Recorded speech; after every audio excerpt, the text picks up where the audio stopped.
Hi everyone. Before I start on the reading today, I just wanted to share the symbolism that I'm picking up for the general collective.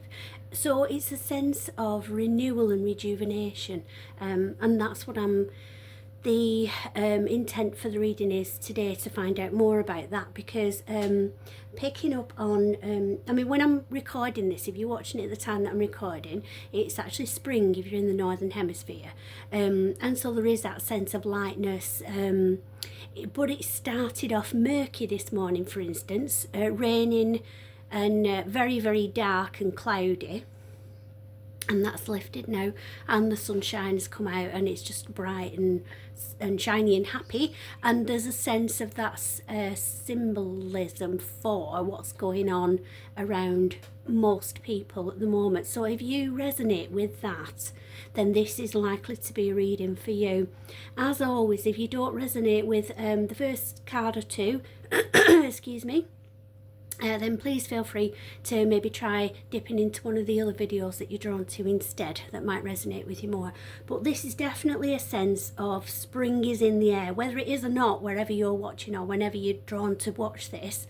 That message of new beginnings and growth after a pause, after a dark period for you maybe. So I've already prepared these cards, and I'm just going to read a few from these, what I'm drawn to. So, here and now. The future does not exist and the past is gone. I focus on the present moment. I have confidence in life again, because here now there is no danger. Everything happens when my soul is ready. So that is a spiritual awakening card.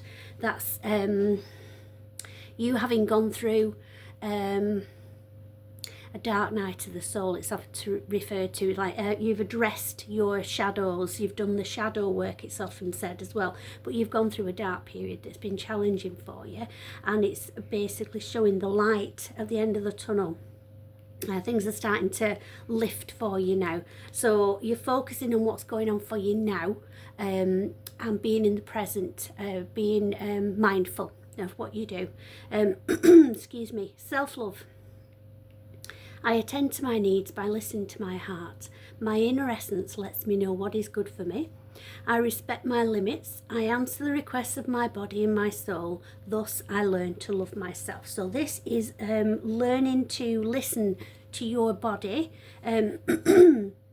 listening to and soul care, I'm given to say as well. So it's a holistic view, but of yourself. We're very good often at reading other people and picking up on their moods and their needs, but we often forget our own or suppress our own needs. This is about having a sense of inner calm, which you can do with meditation. If you've not seen any of my readings before, I've mentioned the Insight Timer app. It's a free app that you can get, and there's guided meditations on there for different things, so that might help you. But it's going within, and then once we do calm the outside noise of the outside world, we can learn to tune back in and listen to ourselves properly and trust our intuition. And then from that, we learn to, excuse me, be more mindful of ourselves and our own body and our own needs. And we don't feel guilt then from that for taking breaks and resting, because that's self-care. Then being true. I'm true to myself and others. I remove my mask and stop creating illusions. I have confidence in who I am, and I reveal the good in me. I do not need to hide or prove anything. I replace shame with the power of love and truth. Okay, so this is being your true, authentic self. This is allowing yourself to shine bright, as it shows on that image there. You may have gone through a dark period where people have been critical of you, of your magic abilities, I'm given to say as well. So on your spiritual path, you may have dumbed down, so to speak. You may have dimmed your own light, dimmed your own sparkle, because you may have been encouraged to doubt your gifts and your magical abilities by people who don't necessarily have the same instincts and who are in touch with their intuition. So again, this is reminding you to tune out the outside noise. It doesn't matter what other people believe. You've got to be yourself. You've got to be a true, authentic self and shine bright in your own authentic energy, because it's only by being ourselves that we attract in the energy of those that are matched for us, that our tribe. I'm so sorry, I'm really croaky today. I am light. I always have hope. No matter the ordeal, I have faith in a better future. I turn darkness into light. I open my heart to others and to God, and am spiritually strong. I draw light to me and shine with all my being. Okay, so this may be for those who are possibly still in a bit of a dark place. And it's just trusting that the light is still there. So, for instance, at night time, it doesn't mean that the sun stops shining. It means that we can't see it, but we know that it is still there. That planet is still there, burning bright. It's just at that time we're tilted a little away from it, and so we're in darkness, but it will tilt back again and we'll see it again. So it's trusting that the light is always there, and choosing to see it. Focusing on the positives in everything. Even in challenging times of our life, we're learning from it. We're learning lessons and we're gaining experience, so that we won't make what we feel are mistakes again in the future, and so that we're a stronger person going forward. So everything has a positive spin on it, and we have to choose to look at the positives in every situation, to be grateful as well for what we've got. Inner beauty. So I open the eyes of my heart and direct my gaze to the light within every being. Personality and physical appearance are in the image of man. Beauty and goodness are in the image of God. So it's excuse me, it's seeing people, it's looking beneath the surface, I'm given. So it's seeing people for their soul, and not for the meat suit, as my friend calls it. So it's not it's looking beyond the physical appearance, and not judging a person, not judging a book from its cover, but seeing what they're actually like within, and what their story is, and the soul that they truly are. Guidance. In times of uncertainty, I ask God to guide me to the light in my being. I am directed to doors that will open inner freedom to me and step forward in trust. I release my fate to God, and my faith is rewarded. Now, obviously, the wording on these cards is about God. It's not necessarily whether you are Christian or believe in one God. It's about trusting in the universe. And that might be praying to God if you have that belief, but generally it's trusting the process. As I've said before, it's about believing that everything is happening for our highest good, and everything will work out as it's meant to. So excuse me, we also have whether we acknowledge it or not, even those people who are skeptical about magical things and about the presence of spirits and things like that, even if they're skeptical, everybody has spirit guides guiding them. We also, I believe, are surrounded by angels, and the spirit guides and angels surround us in a circle constantly, but they're set at a distance from us because they can only come in and help when we ask for that help. So also it's saying not only to release worry and concerns because we're being guided by a higher being, however you see that, and fate, and nothing happens by accident. So for instance, you're watching this video for a reason. You're getting the messages you need to get for a reason. Nothing happens by coincidence or accident, but it's trusting that everything is as it should be, releasing worry and releasing a defined look of what we feel should be happening for our happiness, because we don't truly know what we need. And it's also just taking a step at a time, knowing that you are protected and divinely guided. And then unconditional love. My heart is free from resentment towards others. I open the eyes of my heart and discover the light and beauty in every being. I am aware that suffering can cause distress and hurt in people. I see the pure child in everyone and practice forgiveness. So this can be particularly helpful if you have to deal with somebody who's want of a better word, unpleasant. This may not be a nice person.